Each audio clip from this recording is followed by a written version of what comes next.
Assalamu alaikum.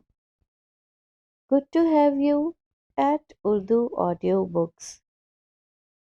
हाजिर खिदमत है कैसरा हयात का नावल ज़ात का सफ़र, एपिसोड नंबर 15। बादलों में गरज चमक कैसे पैदा होती है? उसने ताज्जुब से पूछा। हाँ, उनकी बनावट बहुत अजीब है। उनमें राद व बर्क बहुत अहम किरदार अदा करते हैं। इसमें साइंसी नुक्ता यह है कि नूर अपनी हरारत और हरकत की वजह से और राद अपनी कपकपाने वाली हरकत के बायस पानी को पिघलाते हैं और फिर बारिश का पानी बरसता है, जिसमें इंसानों के लिए फ़ायदा ही फ़ायदा है। इसी तरह जो बर्फ़ सारा साल पहाड़ों पर गिरती है और नशेबों में जमा होती रहती है, फिर आखिर अपने मस्कन समंदर की जानिब जाती है, जहाँ एक और जहान आबाद है। और फिर समंदर के पानी को हर वक्त मुतहर्रिक इसलिए बनाया गया है कि अगर वो साकिन हो जाए तो उसमें ताफुन पैदा हो जाए और उसके अंदर मखलूक एक लम्हा भी जिंदगी ना रह गुजार सके। और समंदर की लहरें बड़े बड़े जहाज़ों को चलने में मदद देती हैं। और इसमें एक और कुदरत की बहुत बड़ी निशानी है। हर महीने चांद की 14वीं को जब चांद अपने उरूज पर पहुंचता है तो उससे खास किस्म की कशिश खारिज होती है। उस कशिश से समंदर की लहरें बहुत मुतहर्रिक हो जाती हैं और ऊपर चांद की तरफ लपकती हैं। उनकी उठान बहुत ऊंची और तेज होती है। अगरचे कशिश तो एक ही सी होती है, मगर जमीन इस कशिश को इतना कबूल नहीं करती जितना कि पानी। अगरचे सूरज से भी ऐसी ही कशिश निकलती है, मगर दूरी की वजह से उसका असर न जमीन पर होता है न समंदर पर। अब समंदर कितना वसी है और उसके अंदर मखलूक भी बहुत ज्यादा है। इस मखलूक की जिंदगी की जमानत लहरों के बहुत ज्यादा मुतहर्रिक होने में है। चुनाचे चांद की कशिश के बायस ये लहरें बड़ी बड़ी चट्टानों को टुकड़े टुकड़े कर देती हैं और लहरें आज़ादाना तरीकों से हरकत करती हैं। और फिर इसमें इंसानों के लिए भी माशी फ़वाइद हैं कि बड़े बड़े टैंकों में पानी जमा कर दिया जाता है और हाइड्रो इलेक्ट्रिक प्लांट और बड़े बड़े जनरेटर्स भी इसकी मदद से चलते हैं और इस तरीके से तवानाई यानी बिजली हासिल की जाती है। जिस तरफ निगाह दौड़ाओ कुदरत के खजाने भरे हुए ही नजर आते हैं। पहाड़ों को देखो तो कई तरह के पहाड़, कहीं संगलाख, कहीं देव कामत, कहीं पोठोहारी भुरभुरी मिट्टी के और उनकी ढलवानों पर देव कामत दरख्त, कहीं पर सब्जा, कहीं बर्फ पोश चोटियां, आतिश फिशां, फिर इनमें छुपी धातें, मादनियात, हर एक का मखसूस फेल है, फायदा है। जमीन का मोतदिल हालत में होना कि जिंदगी सही तरीके से पनप सके। अगर जमीन पत्थर की तरह सख्त होती तो उसमें इतनी चीजों की सलाहियत ना पाई जाती। नर्म होती तो मखलूक के कदम ही अंदर धंसे रहते। अलगर्ज सारा निज़ाम इतना कॉम्पैक्ट है कि जिस जिस पहलू को भी लेकर इंसान तहकीक करना शुरू करता है, जिंदगियां उसमें गुजर जाती हैं, मगर इसरार है कि खुलते ही चले जाते हैं। और वो इस तहकीक को बाकायदा एक मखसूस इल्म का नाम देकर उसको मुख्तलिफ शाखों में तकसीम करके वापस लौट आता है और आने वाले लोगों के लिए रास्ता बना आता है। फिर दूसरे तहकीक करते हैं, असरार तक पहुंचने की कोशिश करते हैं। इसी तरह मुख्तलिफ उलूम जन्म लेते हैं, जहन हमवार होते हैं, इंसान की अक्ल और शऊर पुख्ता होती है, सोच नई नई जहतें दरियाफ्त करती है और इंसान कायनात को तस्खीर करने के लिए और जोरों शोर से भरपूर कदम उठाता है। हम भी इसी जद्दोजहद में हैं। कुछ ना कुछ तो जरूर मिलेगा। پھر اس بات پر بھی یقین ہے کہ جب انسان کسی نیک کام کا ارادہ کر کے ہمت باندھتا ہے تو پھر راہوں پر راہیں کھلتی جاتی ہیں، صرف ارادہ شرط ہے۔ فریدی صاحب نے اسے تفصیلاً بتایا۔ مجھے بہت خوشی ہوئی ہے یہ سب دیکھ کر، وہ مسکرا کر بولی۔ اصل میں سوچ کی ترقی ہی انسانیت کی ترقی ہے۔ اچھی سوچوں اور نظریات کو پروان چڑھانے کے لیے جو بھی موقع ملے ضروری حاصل کرنا چاہیے۔ تو رانی صاحب بولے، اس کا ایک اور مقصد یہ تھا کہ ان دنوں جو آپ بہت مایوس ہوئی تھی، کائنات کو دیکھنے سے مایوسی ختم ہوتی ہے۔ انسان سوچنے پر مجبور ہو جاتا ہے کہ کائنات کا اتنا کچھ صرف اور صرف انسان کے لیے ہے، تو یہ سوچ اس کا مان بڑھاتی ہے، اس کے اندر عزت اور فوقیت کا احساس ارد گرد کی پریشانیوں اور مایوسیوں کو بہا کر لے جاتا ہے۔ فریدی صاحب مسکرائے، جواباً وہ بھی مسکرائی۔ اس کے اندر ایک اور دروازہ کھلا تھا جس نے اسے اپنے خالق کے اور قریب کر دیا تھا۔ بے شک اس کی قدرت میں بڑی بڑی نشانیاں ہیں۔ قدرت نے یوں ہی تو دعویٰ نہیں کیا، اس کی ہستی پر اس کا اعتماد اور پختہ ہو گیا۔ وہ گھر لوٹی تو قدرے مطمئن تھی اور ذہن بھی بہت آسودہ تھا، مگر جیسے ہی اندر داخل ہوئی تو ایک چیز کی کمی اس نے شدت سے محسوس کی۔ پہلے وہ ہمیشہ ڈری ڈری گھر داخل ہوا کرتی تھی، مما ہمیشہ بے صبری سے اس کا انتظار کرتی تھی اور اس کے آتے ہی اس پر برس پڑتی تھی، مگر آج اسے کوئی بھی پوچھنے والا نہ تھا کہ وہ کہاں سے آئی تھی۔ زندگی کے آخری دنوں میں مما پاپا اسے بہت پیار کرنے لگے تھے۔ اسے ماں شدت سے یاد آنے لگی، ان کا پیار، ان کی ڈانٹ، پاپا کی خفگی۔ وہ جتنا یاد کرتی اتنی ہی محبت اور شدید ہونے لگی۔ وہ وہیں صوفے پر آنکھیں موند کر لیٹ گئی۔ کافی دیر بعد بیدار ہوئی تو بھوک بہت ستا رہی تھی۔ اس نے ملازمہ کو کھانا لانے کو کہا۔ بی بی جی، کھانے کے لیے تو کچھ بھی نہیں، نہ آپ نے کچھ پکانے کو کہا اور نہ ہی کوئی پیسے دیے، میں کہاں سے پکاتی؟ اس جواب کا اسے زندگی میں پہلی بار سامنا ہوا تھا، ورنہ اس سے قبل کسی چیز کی فکر تھی نہ ہوش۔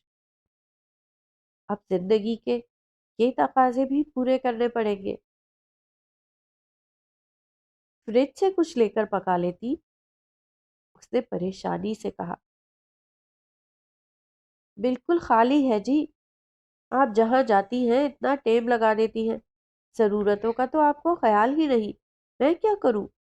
بندے کو اور بھی 10,000 کام ہوتے ہیں، اب میں تو لانے سے رہی۔ نہ جانے وہ کب سے بھری بیٹھی تھی، سارا زہر ایک دم اگل دیا۔ زحا ان لہجوں کی عادی نہ تھی، بشیرہ نے کبھی اونچی آواز میں اس سے بات تک نہ کی تھی، اور یہ کیسے پٹر پٹر بول رہی تھی۔ اپنے کام سے کام رکھا کرو، زیادہ باتوں کی ضرورت نہیں، اور سنو، مجھے یہ لہجہ بالکل پسند نہیں، یہاں رہنا ہے تو اپنے آپ کو بدلو۔ وہ بھی غصے سے بولی۔ بھوک اسے مسلسل ستا رہی تھی اور باہر جانے کو اس کا بالکل دل نہ چاہ رہا تھا، مجبوراً گئی اور کھانا پیک کروا کر لائی۔ واپس آئی تو حسن اس کا منتظر تھا، اس کے ہاتھ میں پہلی دفعہ یوں کھانا دیکھ کر ٹھٹک گیا۔ زرینہ نے ساری کہانی اسے پہلے ہی سنا دی تھی۔ کسی چیز کی ضرورت ہو تو مجھے فون کر دیا کرو، حسن ناراضگی سے بولا۔ نہیں، کسی چیز کی ضرورت نہیں، وہ خشک لہجے میں بولی۔ تم ہمیشہ مجھے اپنے آپ سے جدا سمجھتی ہو، حسن نے شکایتاً کہا۔ زرینہ، کھانا لے آؤ، اس نے سنی انسنی کرتے ہوئے اس کو آواز دی۔ चलो खाना खा लो। उसने हसन को कहा। मुझे भूख नहीं। थोड़ा बहुत। कहा ना मुझे भूख नहीं। वो भी तल्ख होने लगा। तुमने मेरी बात का जवाब न देने की कसम खा रखी है। हसन गुस्से से बोला। मेरे पास किसी सवाल का कोई भी जवाब नहीं। वो भी उसी लहजे में बोली। जुहा, तुम जिस क्राइसिस से गुजर रही हो मुझे सब इल्म है। आखिर तुम शेयर क्यों नहीं करती? हसन फट पड़ा। कोई क्राइसिस नहीं, बस हालात का हेर फेर है। वक्त कभी एक सा नहीं रहता। कभी आसूदगी तो कभी बदहाली। अच्छा वक्त हो तो इंसान कहकहे लगाए, और बुरा हो तो सबको रो रो कर बताए। तुम क्या चाहते हो कि मैं रो रो कर तुम्हें बताऊं? वो भी उसी लहजे में बोली। मैं सिर्फ ये चाहता हूं कि तुम हर बात, हर दुख मुझसे डिस्कस कर लिया करो, शेयर करो। बहुत सी बातें शेयर करने के लिए नहीं होती। वो कतईयत से बोली। इसका मतलब है तुम किसी पर भी ट्रस्ट नहीं करती, या वाकई मैं तुम्हारे एतमाद के काबिल नहीं? इसकी क्या गारंटी है कि जिस पर हम ट्रस्ट करने जा रहे हैं उसको भी अपने ऊपर एतमाद है कि नहीं? क्या वो वाकई ही इस काबिल है कि आंखें बंद करके उस पर एतमाद किया जा सकता है? वो अपनी ही लय में बोली। तुम कहना क्या चाहती हो? हसन ने भवें सुकेड़ कर पूछा। आम सी बात कर रही थी। छोड़ो इस बात को। चाय तो पियोगे कि अब हमारे हालात पर तरस खाकर वो भी नहीं पी सकते? उसने भरपूर चोट की। चोट भी सिली, पी लूंगा, वरना। वो भी तंजिया मुस्कुराया। जहर का घूंट? वो तल्खी से हंसी। बहुत दिन बाद आज वो हंसी थी और हसन उसकी तरफ देखता ही रह गया। हसन, तुम्हारे बाल कितने सफेद हो गए हैं? एकदम उसने कनपटियों के पास तेजी से सफेद होते हुए बालों को देखकर कहा। अच्छा, ये तो बहुत अरसे के ऐसे हैं। हैरत है तुम्हें आज एहसास हुआ। लेकिन शुक्र है हुआ तो सही। वैसे भी तुम हर बात देर से ही करती हो। वो फिर माना खेज अंदाज में बोला। इसका मतलब है बुढ़ापा शुरू हो गया है। वो मुस्कुरा कर बोली। कब का? अब तो शायद खत्म भी होने वाला है। वो भी हंस कर बोला। तो तुम शादी क्यों नहीं करते? वो बेनियाजी से बोली। किससे? किसी भी अच्छी लड़की से। और अगर वो लड़की ना मिले तो? हसन ने माना खेज अंदाज में पूछा। तो फिर किसी और से। दुनिया में बहुत से अच्छे लोग हैं। एक से दुनिया खत्म तो नहीं हो जाती। लेकिन ऐसी कमी होती है कि दुनिया का कोई और खजाना और इंसान उसको पूर्ण नहीं कर सकता। वैसे भी हर इंसान का एक आदर्श, एक सोच और एक नजरिया होता है जिसकी वो सारी जिंदगी हिफाजत करता रहता है। कभी उनको उसूलों का नाम देता है और कभी मसलहतों का। इसी तरह मेरी भी एक सोच है कि मैं ऐसी जिंदगी नहीं गुजार सकता जिसमें दो इंसान नदी के दो धारों की तरह सारी जिंदगी एक ही सिमत चलते रहें, मगर फिर भी ना मिल सके। उनमें कोई कदरे मुश्तरक ना हो। कितनी मुज़हका खेज बात है ना? उसने माना खेज अंदाज में उससे पूछा। मगर कब तक? पता नहीं। कभी कभी सोचता हूँ मेरी ये सोच ही मेरे लिए आजमाइश है। अगर ऐसा है तो फिर ऐसा ही सही। वैसे भी बुढ़ापे में ऐसे काम जेब नहीं देते। वो मुस्कुरा कर बोला। वो शेर तो सुना है ना तुमने? हम मोहब्बत में भी तौहीद के कायल है फराज। एक ही शख्स को महबूब बनाए रखा। वो मुतबस्सम निगाहों से उसकी तरफ देखने लगा। इतने में जरीना चाय लेकर आ गई। کسی چیز کی ضرورت ہو تو بتا دو، میں مارکیٹ جا رہا ہوں۔ وہ اٹھتے ہوئے بولا، کس لیے؟ بھئی آج برتھ ڈے ہے کسی کی۔ اس نے ٹٹولنے کے انداز میں کہا۔ کس کی؟ لگتا ہے کوئی بہت عزیز ہے۔ اس نے حیرت سے کہا۔ ہاں یوں ہی سمجھ لو، کچھ چاہیے؟ نہیں کچھ بھی تو نہیں، اس نے مسکرا کر جواب دیا، اور وہ خاموشی سے اٹھ کر چلا گیا۔ عرصہ ہو گیا تھا اسے برتھ ڈے سیلیبریٹ کیے ہوئے۔ ایک لمحے کے لیے اسے پرانا زمانہ یاد آنے لگا، جب مما بہت اہتمام سے اس کی سالگرہ مناتی تھی اور ہمیشہ ان لوگوں کو بلاتی تھیں جس سے سوشل ٹرمز اچھے ہوتے تھے۔ ایک تلخی سی چھانے لگی۔ اس نے فوراً ہی اس خیال کو جھٹک دیا اور اٹھ کر اپنے کمرے میں چلی گئی۔ تھوڑی دیر بعد حسن کیک اور سموسے لایا اور اسے پکڑاتے ہوئے بڑی محبت سے برتھ ڈے وش کی۔ وہ حیران اسے دیکھتی رہی۔ تمہیں واقعی یاد تھی؟ سہا نے حیرت سے پوچھا۔ ہاں، جن سے محبت ہوتی ہے اور جو زندگی میں داخل ہوتے ہیں وہ بہت اہم ہوتے ہیں، اور جو اہم ہو جائے ان کی چھوٹی چھوٹی خوشیاں، دکھ، رنج سب یاد رہتے ہیں۔ اس سے بہت خوشی ہوتی ہے اور محبت بڑھتی ہے، اور جب محبت بڑھتی ہے تو انسان حقیقی خوشی کے زیادہ قریب ہوتا ہے، اور وہ لمحے بڑے امر ہوتے ہیں جب انسان حقیقی خوشی حاصل کرتا ہے۔ مجھے تو تمہاری زندگی کی سب تلخیاں اور خوشیاں یاد ہیں، میں کبھی بھی تمہاری برتھ ڈے نہیں بھولا۔ پچھلے تمام سالوں کے کارڈ تمہاری الماری میں پڑے ہیں، ہر دفعہ لا کر آنٹی کو دیتا تھا، اور یہ رہا اس دفعہ کا کارڈ۔ اس نے کوٹ کی جیب سے کارڈ نکال کر اس کی جانب بڑھایا۔ اس کی چوائس کے عین مطابق، حسین اور ہلکے رنگوں کا ٹھنڈا میٹھا خوبصورت امتزاج۔ کارڈ کی ایک جانب اس نے بہت خوبصورت انداز میں تحریر کیا تھا، my love for you just grows and grows as every day goes by. There's none else in all the world I've ever loved so dearly. And dear Zoha, it's love that grows daily, weekly, yearly. حسن کی اس شدید محبت پر اس کی آنکھوں میں آنسو بھر آئے۔ اس نے حسن کی طرف دیکھا، وہ بھی متجسس نگاہوں سے اس کی جانب دیکھ رہا تھا۔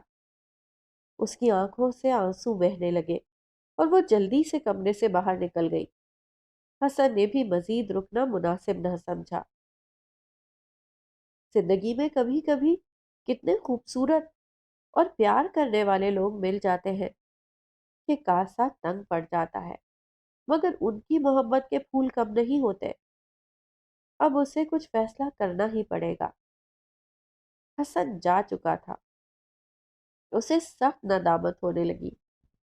کس چاہت سے وہ سب لایا تھا اور اس نے اس کا شکریہ بھی ادا نہیں کیا۔ وہ ان لمحات میں کتنی کمزور سی پڑ گئی تھی، اور وہ اندر سے کتنی کمزور ہے۔ اس بات کو جان کر اسے شدید دھچکا لگا۔ کاش انسان کو وہ قوت مل جائے جس سے وہ ان نازک لمحوں پر قابو پانا سیکھ لے۔ اس نے دکھ سے سوچا۔ اس نے جلدی سے حسن کو فون کیا، مگر وہ گھر نہیں تھا۔ اسے پریشانی ہونے لگی۔ کافی دیر بعد وہ خود ہی آ گیا۔ تم کہاں تھے؟ میں نے گھر فون کیا تھا۔ ہاں مجھے پتا ہے۔ کیسے؟ تم تو گھر پر نہ تھے؟ اس نے حیرت سے پوچھا۔ حیرت ہے یہ تم پوچھ رہی ہو؟ جو لوگ محبت کرتے ہیں نا، وہ محبوب کی ہر ہر بات اور ادا کو جانتے ہیں، اور تم بھی یہ جانتی ہو۔ اب بنو مت۔ وہ مسکرا کر بولا۔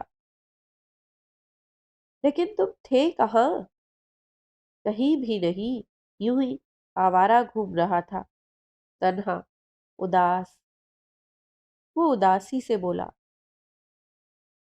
क्यों उदास फिरते हो सर्दियों की शामों में? इस तरह तो होता है, इस तरह के कामों में। वो शरारत से बोली तो दोनों खिलखिला कर हंस दिए। आज बहुत अरसे बाद वो यूं काफी देर हंसती रही कि उसकी आंखों से आंसू बह निकले। आज मैं बहुत खुश हूँ, हसन यकदम बोला। क्यों? वो चौंकी। तुम्हें हंसता देखकर। हमेशा हंसती रहा करो। वो मुस्कुरा कर बोला, अगर हर दम हंसती रहूंगी तो पागल कहलाऊंगी, और सबसे ज्यादा पत्थर तुम ही मारोगे। तुम हमें पत्थर मारने वालों में से समझती हो या समेटने वालों में से? अच्छा, अब ज्यादा ना फैलो, में चाय लाती हूँ। चाय या कुछ और? वो शरारत से बोला। बको मत, बहुत अरसा हुआ छोड़ दिया सब कुछ। वो भी उसका मतलब समझते हुए बोली, वाकई? जबरदस्त इनकलाब। वो मुस्कुरा कर बोला, जब से वो अमली जिंदगी की तलखियों से आगाह हुई थी, आहिस्ता आहिस्ता तल्ख होती जा रही थी।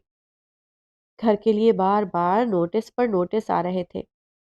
उसने हसन को कुछ ना बताया और अपने तौर पर निमटने की कोशिश करती रही। सारा दिन कभी कहीं जाती, कभी किसी वकील के पास। अजीब मुसीबत पड़ गई थी। उसके पास कोई ठोस सबूत न था। कागजात भी जाली निकले। घर उसे हाथ से जाता दिखाई दे रहा था। अगर ये घर भी चला गया तो वो कहाँ जाएगी? यही सोच सोच कर परेशान थी। इससे वो बहुत झुंझला जाती थी। कभी अपने आप से उलझ जाती और कभी मुलाजमत से, और कभी कभी हसन से भी तल्ख हो जाती। लेकिन हर तलखी के बाद शदीद एहसास नदामत छा जाती। जब भी कोई ऐसी बात हो जाती, नफ्स शदीद मलामत करता, और वो एहसास इतना तकलीफ दे होता कि वो टूट फूट कर रह जाती। वो लम्हे इस कदर गिरा गुजरते कि दुनिया की हर आसूदगी और खूबसूरती बुरी लगती। दिल बार बार कटता और यूं मुस्तरब हो जाता कि जिस्म से बाहर निकलने को बेताब हो जाता। जिस चीज से बचने की कोशिश करती, वही राह में हायल हो जाती। ये पहलू भी बहुत अजीब सा था। जिस दिन वो केस हार कर घर लौटी तो बहुत परेशान थी। सुबह की वो भूखी भी थी। घर में कदम रखा तो खाने की इश्तिहा अंगेज खुशबू ने उसका दिमाग हिलाकर रख दिया। सरीना, बड़ी खुशबू आ रही है। क्या बात है? क्या पकाया है? वो बेदिली से बोली। ए लो, जैसे आप तो सब कुछ दे कर जाती हैं ना। मैं इंतजार करती रही, फिर हसन साहब आए, उनको बताया और वो सब कुछ देकर गए हैं। सरीना गुस्से से बोली। क्या कहा? तुमने हसन से चीजें मंगवाई हैं? उसको यूं लगा जैसे आज उसका सारा भरम, उसका मान टूट गया हो। उसकी अना को शदीद ठेस पहुंची थी। हाँ, तो और किसको बताती? वही आते हैं, उनको ही बताना था। वो भी अपनी लय में बोली। उसका लबो लहजा उसके अंदर खंजर की तरह पेवस्त हो रहा था। तुम्हें कैसे जुर्रत हुई कि मेरी जातियात में यूं दखल अंदाजी करती फिरो? और सुनो, सुबह तुम मुझे इस घर में नजर मत आओ। वो इतने गुस्से में थी कि करीब था कि उसके मुंह पर थप्पड़ लगा देती, लेकिन वो पीछे हट गई। उस रात कुछ जिल्लत का एहसास भी बहुत शदीद था और कुछ नदामत का भी। सारी रात वो रोती रही, ना कुछ खाया ना पिया। सुबह सुबह उसे जरीना बताने आई कि वो जा रही है तो वो हड़बड़ा कर उठ बैठी। कहाँ जा रही हो? उसने हैरत से पूछा। कहीं भी, मगर यहाँ नहीं। वो मुंह बनाकर बोली। देखो, मुझे माफ कर दो, मैं बहुत गुस्से में आ गई थी। कोई बात नहीं, हम तो आदी हो जाते हैं ऐसी झिड़कियों और ऐसी डांट के। वो आंखों में आंसू लाकर बोली। تم کہیں نہیں جاؤ گی، میرے پاس رہو گی، بس تم کسی سے کچھ کہا نہ کرو، چاہے ہمارے گھر کے حالات کیسے ہی کیوں نہ ہو جائے۔ زیادہ سے زیادہ ہم بھوک سے مر جائیں گے، اس سے بڑھ کر اور کیا ہو سکتا ہے؟ اس نے پیار سے اسے سمجھایا۔ وہ اٹھ کر اپنے کوارٹر میں چلی گئی۔ ذہن کچھ مطمئن ہو گیا تھا۔ اب وہ بھی تو اس گھر میں چند دنوں کی مہمان تھی، اور شادی کا جو فیصلہ اس نے کیا تھا وہ ان حالات میں حسن کو نہیں بتانا چاہتی تھی۔ جب حالات سازگار ہوں گے تب وہ حسن سے شادی کرے گی۔ جب سے اس نے یہ فیصلہ کیا تھا، حسن کو کوئی بھی گھریلو مسئلہ بتانے سے کتراتی تھی۔ نہ جانے کیوں اس کی انا آڑے آ جاتی تھی۔ وہ بہت پریشان تھی جب میاں جی کے پاس چلی آئی۔ آج وہ اکیلے تھے۔ میاں جی، میں بہت پریشان ہوں، زندگی بہت تلخ ہوتی جا رہی ہے۔ ایسی ایسی مصیبتیں آ رہی ہیں کہ کبھی کبھی میرا دل فرار کرنے کو چاہتا ہے۔ وہ پریشانی سے بولی۔ ایسا سوچو بھی مت، کیا زندگی سے گھبرا کر بھاگنا چاہتی ہو؟ اس کا دم بھی بھرتی ہو اور اس سے مایوس بھی ہوتی ہو؟ میاں جی نے آسمان کی طرف اشارہ کرتے ہوئے کہا۔ تو کیا کروں؟ جہاں زندگی کی تلخیاں بڑھنے لگی ہیں وہاں مزاج بھی تلخ ہوتا جا رہا ہے۔ سوچتی ہوں کہ حجروں اور ڈیروں پر بیٹھ کے حق سے شناسائی طلب کرنا زیادہ آسان ہے۔ یوں انسان ہر لمحہ کھچوکوں سے اور اندر کے تانوں سے تو محفوظ رہتا ہے۔ وہ تلخی سے بولی۔